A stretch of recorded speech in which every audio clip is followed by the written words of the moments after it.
How do we change our energy and how do we sustain it for an extended period of time? How long does that time need to be until we really start to see?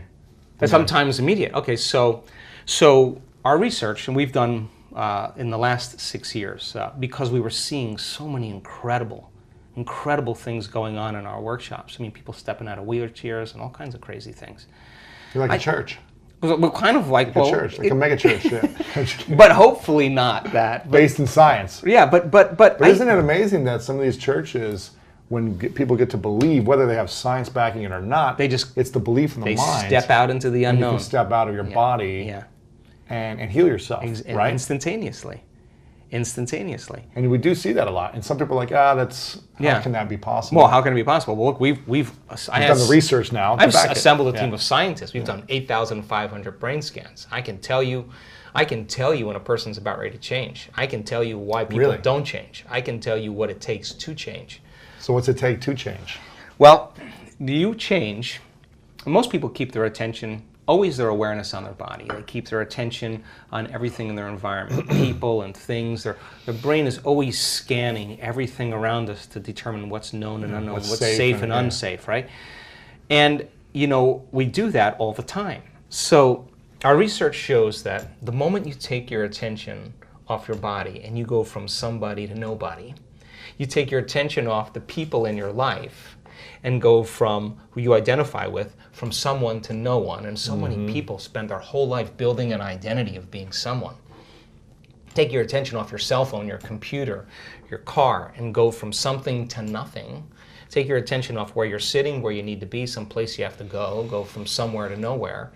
And take your attention off time, linear, thinking about the predictable future, the familiar past, and fall into the generous present moment and go from some time to no time.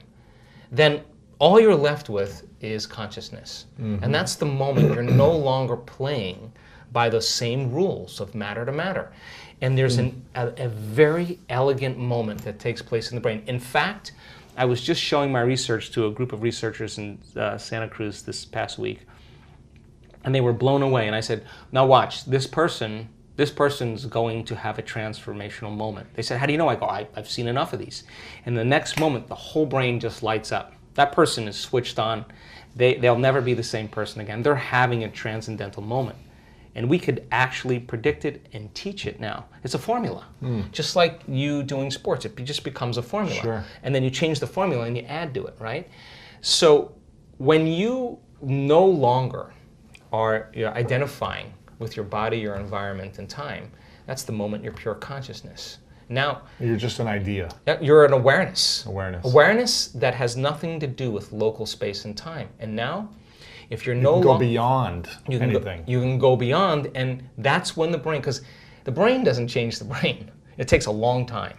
It takes a long time for the personality to change the personality, for the ego to change the ego. The programs to change the programs takes forever. Matter takes a long time to change matter.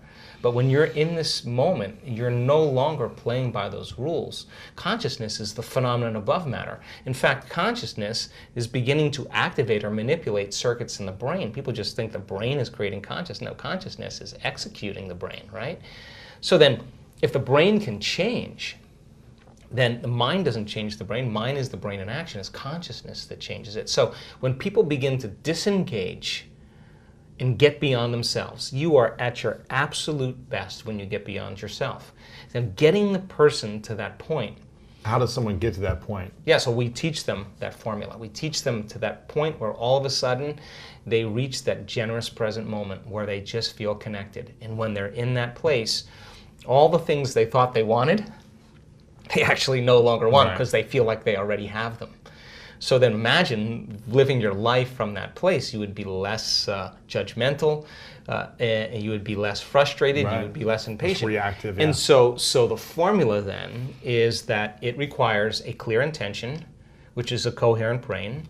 And when you're living stressed out and something goes wrong, and you're threatened, or you can't predict an outcome, or you have the perception that something's getting worse, or you can't control it, you switch on that fight or flight nervous system that we talked about. Now here's what happens.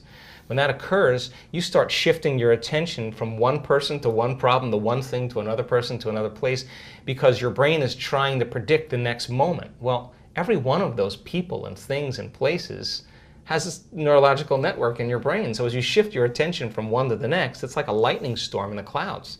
Your brain starts firing very incoherently. And when your brain is incoherent, you're incoherent. And when you're living by the hormones of stress, not a time to create. No. Not a time to open your heart. Not a time to learn. Not a time to trust. And it's a time to run, fight, or hide. So people spend 70% of their time of their life living in this state. Wow. So think about it. So miserable. Then, yeah, so then when you're under stress, if there's a cougar around the corner, you're not going to sit down and meditate.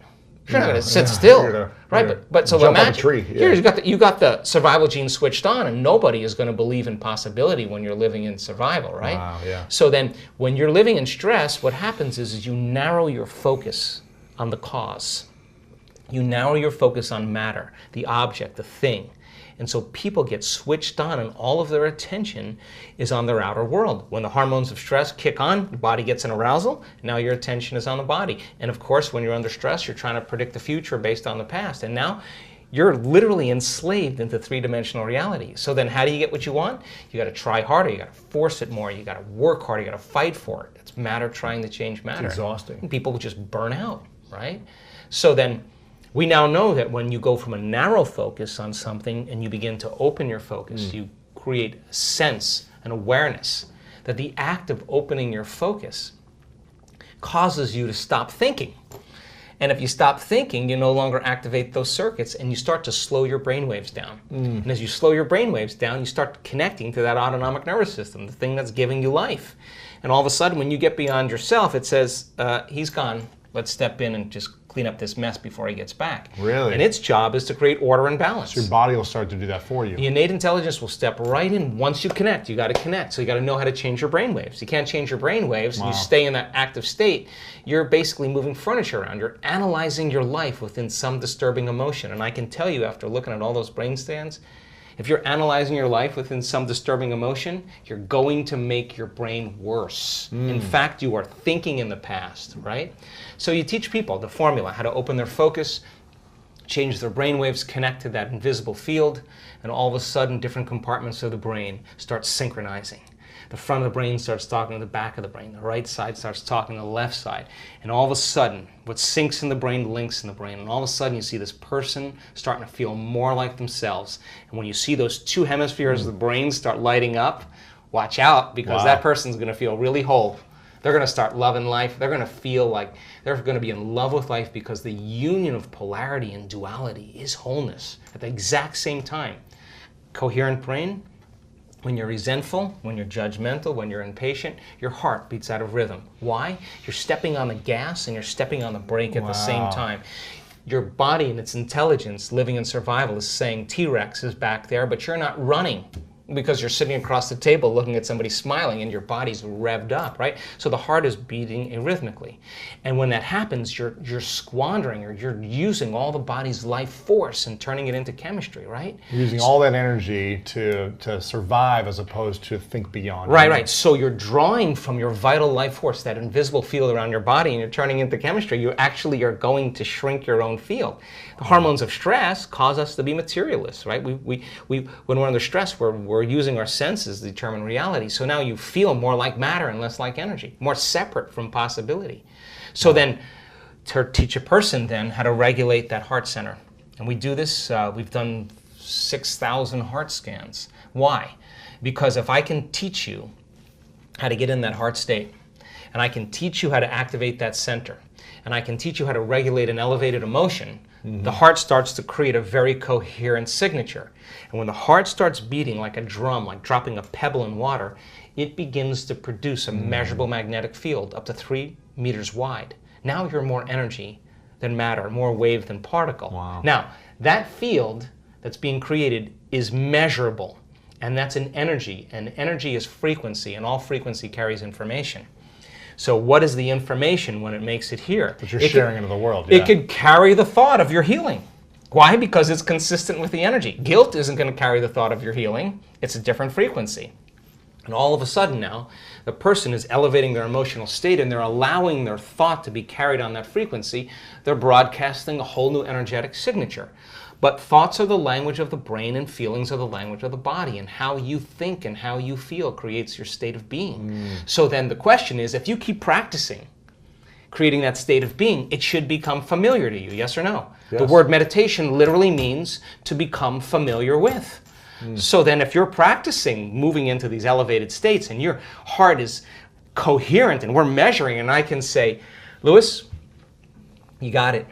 Now do it for 30 minutes. Now do it for 60 minutes. And you practice creating that coherence. You'll know when you're there and when you're not, yes or no? Sure. And then you would be able to say, like a skill, like anything else, give me a minute. I'm going to step out and you're going to go back in the heart coherence and bring up that state. How now, do we get there in the heart? Oh, well, then we practice the formula. Again, rest your attention, start calling up elevated emotions, and when you start seeing that that starts happening, then you sustain it, then you keep practicing, and all of a sudden, it gets longer and longer and longer. Now, what's the relevance behind that? Well, we've measured neurotransmitters. So when a person actually activates their heart, the heart releases a chemical called oxytocin. Oxytocin is actually the love chemical. Oxytocin signals nitric oxide. Nitric oxide signals another chemical called endothelial-derived relaxing factor. What does that do? Causes the vessels in your heart to swell. Wow. You will literally have energy in your heart. You will literally feel like your heart is full. Now, once you have that feeling, you're not going to want to trade that feeling for anyone or anything. You're going to say, why would I judge that person? If I judge that person, I'm going to lose this feeling. Now, all of a sudden, you're self-regulating. Now, once the heart is activated, I just was at the research lab this week. Once the heart is activated, it acts as an amplifier, and it amplifies energy in the brain. So once you start opening that heart, and it begins to signal the brain, you're going to suppress the survival centers. In fact, the research shows it will reset your baseline. In other words, if you're anxious and vigilant, and you learn how to self-regulate, you'll actually reset the baseline, and you'll say, well, the trauma was 15 years ago, I saw somebody get murdered or whatever, and then we'll say, yeah, but the moment the heart, not the brain, it's the heart that actually resets the amygdala. And all of a sudden, the person all of a sudden switches down, and all of a sudden, like, I just don't have anxiety. We have thousands of brain scans with anxiety and depression from people from all walks of life. They've reset. And all of a sudden, they don't have that anxiety. They don't have to take medications or do anything else. They know how to self-regulate. Where does all anxiety stem from? Anxiety is doing this. Living in survival. When you're living in survival, I'll tell you this. When the survival gene is activated, out of the infinite potentials in the quantum field, you'll always choose the worst case scenario. Why? Because if you're in survival and you're preparing for the worst, there's always better chances of surviving if anything less happens. So people are always selecting the worst thing in their mind, and they begin to emotionally embrace that future before it happens. Thought and emotion, you start conditioning. So you're conditioning the body to become the mind of fear. You keep doing that enough times, once the body becomes the mind, it's a subconscious program. The person has a panic attack. Try as you may to control it with your conscious mind. You can't. You programmed it subconsciously. Now you worry about the next panic attack, and now, as you start worrying about the next panic attack, it's the vigilance that creates the next one. Wow. Now here's what's happening in our work. People who are self-regulating and creating these elevated states, we have heart scans of them sustaining heart coherence for a whole hour during a meditation. Then at the end of the day, they're still wearing the monitor. It's 8 o'clock at night, they're not even in a meditation, and for a whole entire hour they're in heart coherence. We say to the woman, what's going on here? She said, I have no idea. I was just getting ready for bed, and all of a sudden my heart just swelled up. It was so intense I had to lay on my back and surrender to love instead of surrendering to fear. She had a spontaneous love attack instead of a spontaneous panic attack. Now, I would call that the natural state of being. So then, if you're living by those elevated states and you know how to feel that emotion of your future before it happens, you're less likely to wait for it to happen because you'll feel like it already happened. You're less likely to try to control it. You'll know that the moment you lose the feeling, you just disconnected, and you're going to make your way back. And when you get good at it, no person, no thing, no experience can take it away from you. Wow. And now you're empowered. And if you understand the laws of how creation happens, then you're less likely to compete and rush to get what you want. You're going to know that it's going to come to you. And now that's the new model of how do we create. Knowing it's going to come to us at the right time. What if we want it faster? No, you just do it again. But remember, if you're trying to make it happen faster, you're back to the old self. Right. The new self would never do that. The new self would constantly stay there. And so then how does it appear? It appears in a way that you can't expect. Because if you can predict it, it's the known. It's going to come in a way that you haven't thought of, an unknown. And it's got to rock your world. It's got to catch you off guard. It's got to leave you no doubt that what you've been doing inside of you that produces some effect outside of you. And when you correlate what you've been doing inside of you with the effect that you produced outside of you, you're going to pay attention to what you did and do it again. And the energy of the joy that you feel when it happens, you're going to use that energy to create again. Now, people say to me, well, I'm this way because of that person and that thing. I would say to them, so you mean then that person or that experience out there is controlling your thoughts and feelings? Right. That means you're a victim to your environment. But when you start changing your thoughts and feelings and it starts to produce an effect in your environment, you're going to change the belief that you're a victim consciously or subconsciously of your life to becoming more of a creator of your life. And now all of a sudden when you become more a creator of your life, you can't blame anybody. You can't say, well, that person or that thing. You'd have to say, I got to be greater than that environmental condition. Who in history can I study that had the same challenges? What did they do? Let me just work that into my rehearsal so that I can improve, right? Just like you've done with sports. It's the same process. Yeah. If you want to learn more about how to master your mind, check out this next video right here. Hundreds of thousands of addicts. I've never found one ever that ever believed they're enough. And if we look at the key addictions, shopping, binging on food, binging on alcohol, binging on drugs, sex,